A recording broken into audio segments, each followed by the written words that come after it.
Welcome, y'all. It's Wes with DIY Food Plot Pro. Thank you so much for joining us. Is the best deer hunting behind us or still in front of us? Through visiting with a lot of landowners, I hear a lot the deer hunting on this farm was really good 15, 20 years ago. It's gotten significantly worse every single year leading up to calling me and getting me to come in there and look at the property. As I look at this through the eyes of the outfit that I run, I see the exact same thing. I see farms that 10 years ago were absolute whitetail meccas, and now very few mature bucks on the property.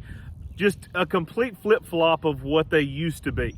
And so on today's video, we're going to go over some of the things that have led up to this and some of the things that we can do to change this, to get the ball rolling in the opposite direction to where the best days of deer hunting are ahead of us, not behind us.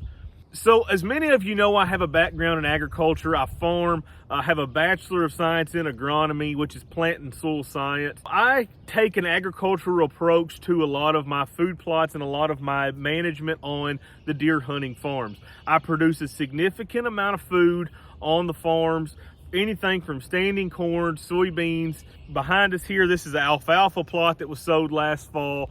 I plant a ton of different food plots on the farms to try to help whitetails reach their full potential. I do a lot of property visits during the winter time, and I'm going out to farms, and I've heard so many times the same thing from landowners in different areas. This used to be an absolute awesome deer hunting area, and it's gone really downhill. When I start walking these farms and I start looking at the farms, it becomes really apparent to me what is going on, why areas are struggling that used to be hot spots, and that's what we're going to talk about today. A little bit of agricultural history for you.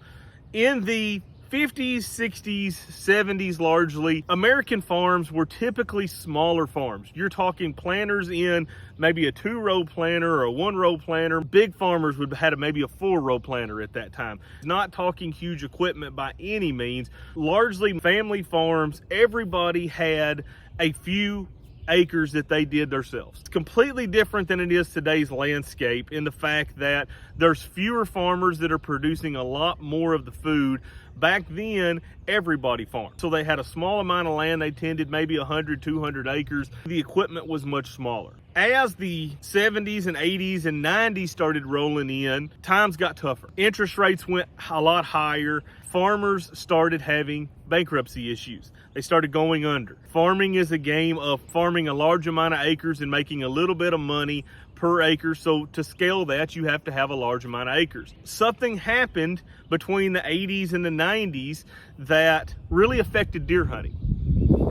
What happened was these farmers that were tending 200 acres and they had, maybe a 2-row planter or a 4-row planter, all of a sudden now they're tending 1,000 acres or 1,500 acres or 2,000 acres, and now they're getting 12-row planters. And now they're becoming much more efficient with what they're doing. They're just like all the rest of us. They learn over time how to be more efficient, how to put less nutrients down to produce better quality crops by using high quality soils, by using better equipment, switching to no-till around this time.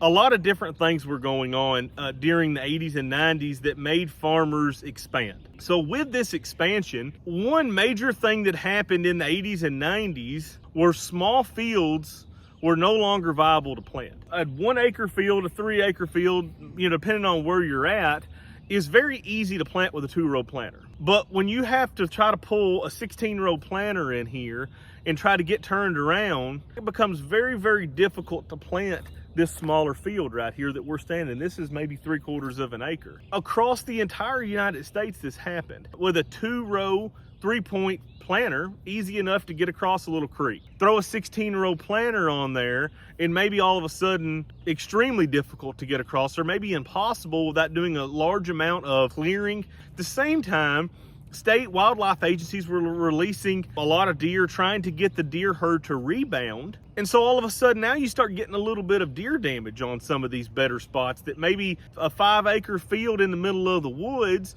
that might be pretty decent soil For years you could plant it and not really have any deer damage. Well, all of a sudden now you've got a pretty good sized deer herd living here. Now all of a sudden we're getting into some deer damage. Also, another thing that happened, farmers were getting more efficient. We started learning what type of soils that we were farming. We started putting the unfertile, poor quality soils aside, and we went for the bigger fields with better quality soil. We're trying to be as efficient as possible.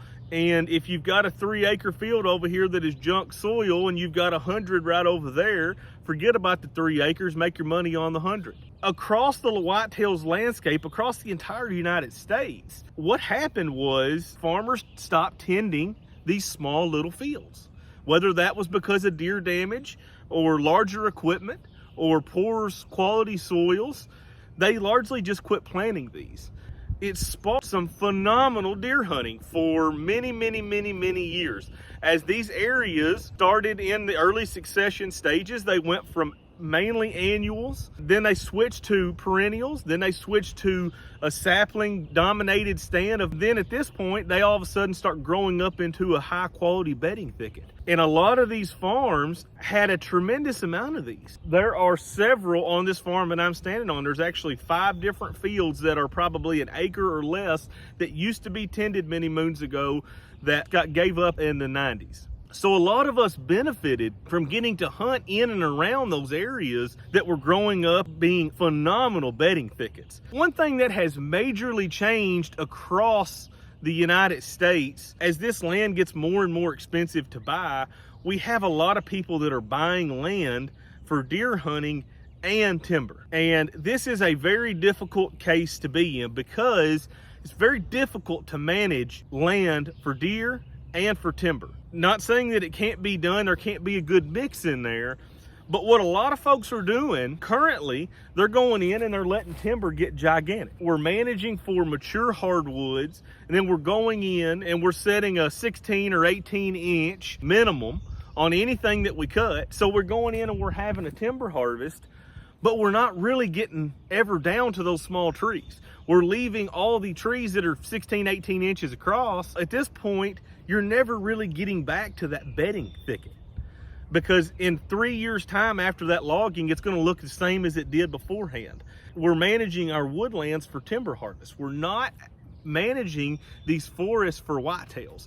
And that is something that I'm seeing a tremendous amount across my farms and across the farms that I'm consulting on. You go to these farms and they tell you that the hunting's gone down. You can almost guarantee at that point that you're going to find a thicket where the trees are 20, 25-year-old thicket that is all of a sudden transitioning into that large timber stage. It's no longer a thicket. Some of them still have some cover. Very few of them still have the food and the cover that we're really looking for in those bedding thickets.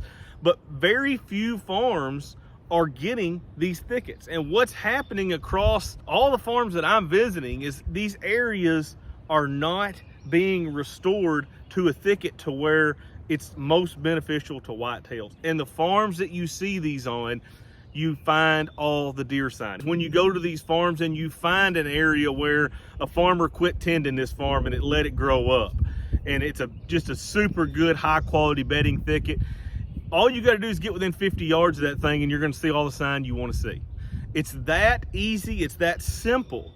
But as these areas grow up, we're losing those. They are transitioning into what you see behind me is the large, mature hardwood timber. And at that point, they're very little benefit to whitetails, except for maybe a month out of the year when they're providing acorns. This is one area that we as food plotters, as land managers, as land owners, can really change the hunting on our property quickly by adding these thickets back. These thickets are absolutely 1000% preferred by whitetails. If you've ever hunted around a high quality bedding thicket, you know how good that hunting can be, and you're not worried about that buck coming out into this food plot the last 5 minutes of dark. You're just as liable to shoot him at midday as you are at the last 5 minutes or the first 5 minutes of the hunt. Thickets are absolute key in hunting whitetails and funneling those deer to certain areas that are better for us to hunt them in, that have better access, better wind advantages for us. All those things go into where these are at on the property. Across the United States, our thicket numbers are going down every single year. And even when we're getting these timber harvests, we're not getting the timber harvest that's going to spawn these thickets again. We're not cutting them hard enough to get these back. It's really, really difficult to have a farm set up for timber production and for deer. Those are really two different goals that we're looking at. They're very different. I know there's going to be some folks that say, you know, these whitetails have adapted to this large, mature timber type environments. And there's no question they have. Whitetails are very good at adapting to different environments. But when you have areas like that, you have deer bedding randomly. Not good for your hunting, and it opens up your neighbors, because if your neighbors have a timber harvest done and they cut it hard and they cut it like it should be for whitetail hunting, where are your deer going to go? They are going to find those thicker areas. There's no question about it. As soon as you cut an area, the deer know about it immediately, and they are going to start using it. And within that first 3 years, you're going to see a major uptick in the amount of daylight bucks using that property. Find the cover, you're going to find the bucks in that area. They absolutely relate to cover the same way that crappie relate to structure in a lake. It is the exact same thing, in my opinion, and that is something that we as food plotters, as land managers, as land owners have to realize. We can provide all the food in the world, but if we're not providing the cover and not providing the habitat, our properties are not as good as what they possibly can be. Food plotting is a lot of work, TSIing is a lot of work, but I can go out there on a winter day with my chainsaw and I can do a tremendous amount of good in a very short amount of time, cutting trees down, simply letting the sunlight hit the ground and start that regeneration process that whitetails need and want so much. If we can get those back on the farms, I think the brightest days of deer hunting are still ahead of us. So thank you guys so much for watching. I really appreciate it. Y'all smash that like and subscribe button.